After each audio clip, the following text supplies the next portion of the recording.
Alright, so that's the wrong one. This is better. Now, a lot of women were criminals prior to 2018. They drove, right? So they drove in Saudi Arabia. It was a crime, right? According to Saudi Arabia, that's the jurisdiction. What is a crime? What's not a crime is up to the governments. It's up to the kings, blah, blah, blah.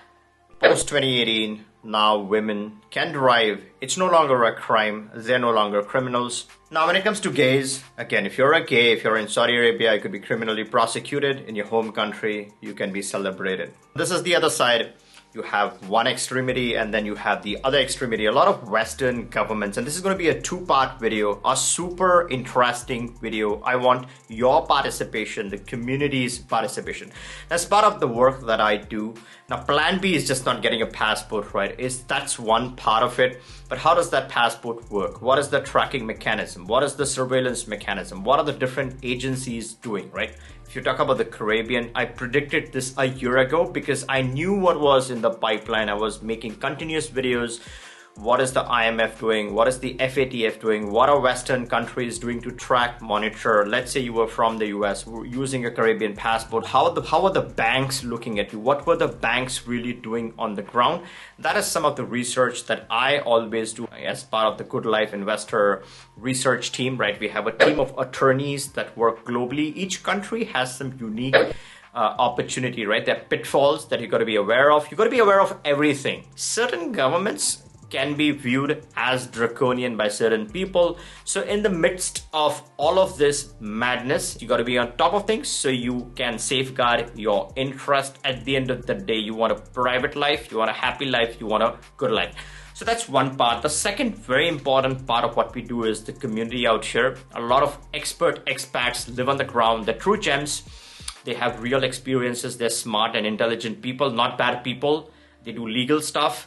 They're clean people who provide valuable insights. Now, the first part over here is a couple of very interesting comments that this poll has kickstarted, right? I'm going to discuss this poll in brief. Part 2 is going to have your opinion because this is too early. So you need to have some time to think over this. Think hard, come back with your comments, and we shall talk about it. Governments around the world are increasingly using technologies such as facial recognition, right? They want your retina scan. That's what they want. And they can track this from a distance. China does it. A lot of Western governments do it. And I'm not saying China or those Western governments are right or wrong, right? That's not the point over here. The point over here is to understand what they are up to and whether you're going to be fine with all this fancy business, right? So increasingly using technologies such as facial recognition, software, biometric data, right, and electronic travel authorization. So they're asking you to provide information. Now, you might not realize sometimes we don't read the stuff, sign it, but we are not okay with half the stuff, but we sign it because we don't have time. We are put into a situation in which we just agree, tap agree, and sign 10 documents without even seeing. So you have ETAs where they're asking you a bunch of information. You're volunteering all that. How does that work? Where does that go? What happens? A lot of people aren't aware of all of that, right? So there's all these systems, and there's a big rising concern, a major concern where a lot of people are freaking out about the whole privacy and civil rights issues. Are they in violation? Are they violating your private rights and stuff like that? Now, as I said, I do deep research on these tracking and surveillance mechanisms. Maybe they're right, maybe they're wrong. The point is to be aware of what's going on out there so you can make your own decisions. You might be okay with it, participate, throw all your information, give as much as you can. You're not okay with it, at least you know legally what your options are. Interestingly, there were these very important comments. I'm going to read a couple of them, right? This is part 1. Part 2 is going to be more comments, so it's coming. Make sure you're subscribed and tuned to this one. This is going to be exceedingly important for you in your future. So the first one over here is from Umang, right? Our advanced member. If you aren't an advanced member, you can always sign up. Your feedback truly matters. We can prioritize our communications. We can also take poll options from you so that the community can respond to it. And he says, trying to be consistent, use always the same passport to enter a certain country so they don't know all your documents. This is a personal strategy, nothing right or wrong about this. This is his opinion, this is his thoughts, right? We want to respect each one's opinions, whether we agree, we don't agree is completely out of the scope. So what he's saying is when you play cards, right? you disclose certain cards and you don't disclose certain cards because that puts you at advantage. So when you have multiple passports, you're talking about a plan B passport. Is this something to be flashed around, right? Is that plan B? Are you going to expose that document? Always, if you have a strong document, let's say it's a plan A. A lot of people don't even understand what plan B really means at all. Because the moment you talk about plan B, they talk about access. And access has nothing to do with plan B. That has everything to do with plan A. So if your passport is poor and you're looking for a plan A country, you want to live there, you want a good passport, then you're talking access. But the moment you step into plan B territory, you have the access, you're looking for something completely different. And that is where the plan B comes into play. Are you going to flash that? Are you going to tell the world? Are you going to scream that this is my plan B? So that's the thing that he's talking about. Using your plan B for fun, exposing your plan B, getting residencies or visas on your plan B when you already have access on your plan A. So playing around with plan B, if that's what you want to do, then that's a different story. If plan B is a true plan B and you want to safeguard your documents so you keep it private and use it when you really need it, that's a different story. Again, when you talk about residency permits and what you're doing, that could be done or that could be paired with a plan B. You want to have the right conversation, and we have very in-depth discussions about some of this stuff with our clients. And you can always click the link, book a call. We can have that discussion, get you started with the right plan B that works for you. A second thing that and this is the funny one, interesting one, is that there are sunglasses that can prevent facial recognition. So the retina that I talked about, you might be fine with sharing that. Some people aren't. It has medical information in some locations that's attached with it. Maybe those governments are not interested in your medical information. You never know what goes on. When you talk China, certain things are different. When you talk, let's say, a Western nation, things are different. So we don't know what's going on. Giving the facial or whatever, the retina scan or not, is something totally up to you. But the point he's making is there are sunglasses that can prevent facial recognition. He's not saying it's right or wrong. He's saying there are sunglasses that do that. Okay, that's an option. Try to avoid countries that require your fingerprints when clearing immigration. Now, this one is interesting. When you enter a country, they might say that, hey, you're not allowed if you're not going to give us your fingerprints. But when you're exiting the country, why do they need that? There are a lot of countries, there are a few countries that do not, and interestingly, there are Western nations that do not have exit control requirements. This gets particularly interesting when you're using one of those weaker passports. Things get tricky when you're, contact tracing all the time. There's some countries that don't ask for it, some countries that ask for it. Always being aware of who asks for it is always interesting.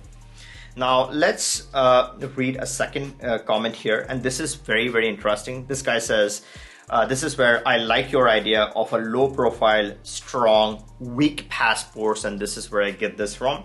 Having a passport from South Africa, DR, Egypt, Turkey, or similar is a great plan B diversification.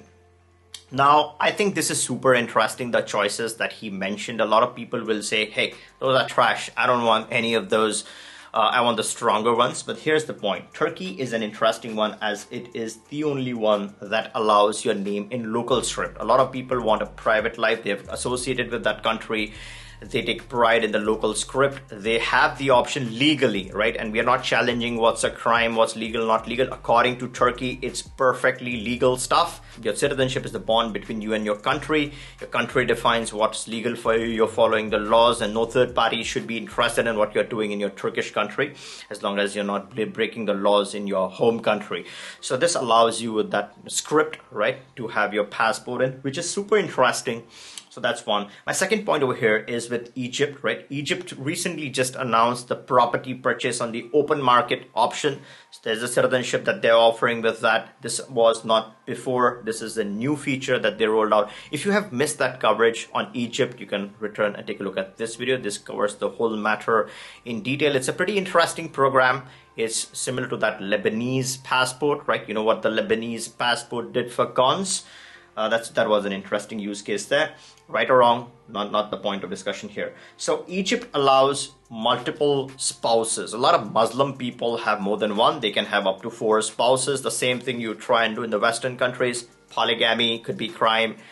In Muslim nations, that's not a crime. It's allowed. So Egypt recognizes that it's a Muslim nation, right?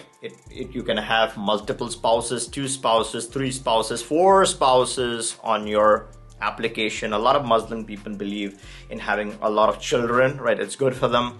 So they might have multiple spouses and then multiple children. It could be a very large family. So you have an opportunity with Egypt, which is unique. Again, when you talk about a weak passport, it could be a strong passport when it comes to plan B stuff, if you understand this stuff properly, right?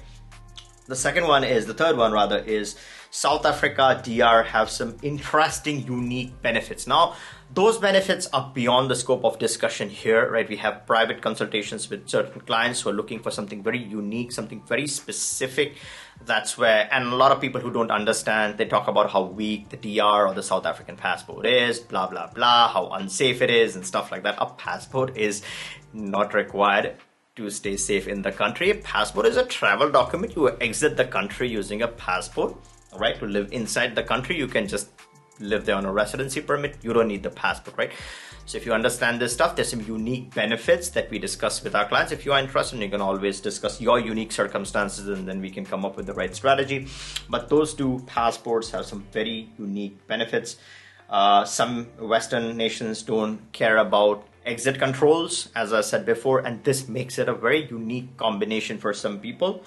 So this is part one. There's part two, which is coming. So I highly encourage you to return to that poll, think about this stuff, provide some valuable insights, and we'll make that part two. If you aren't yet subscribed to my channel, make sure to turn on the bell notification and subscribe so you're up to date and you don't miss out on any breaking news, analysis, polls, and a lot more. If you like this video, give me a thumbs up, make sure you're subbed, and catch you in the next one.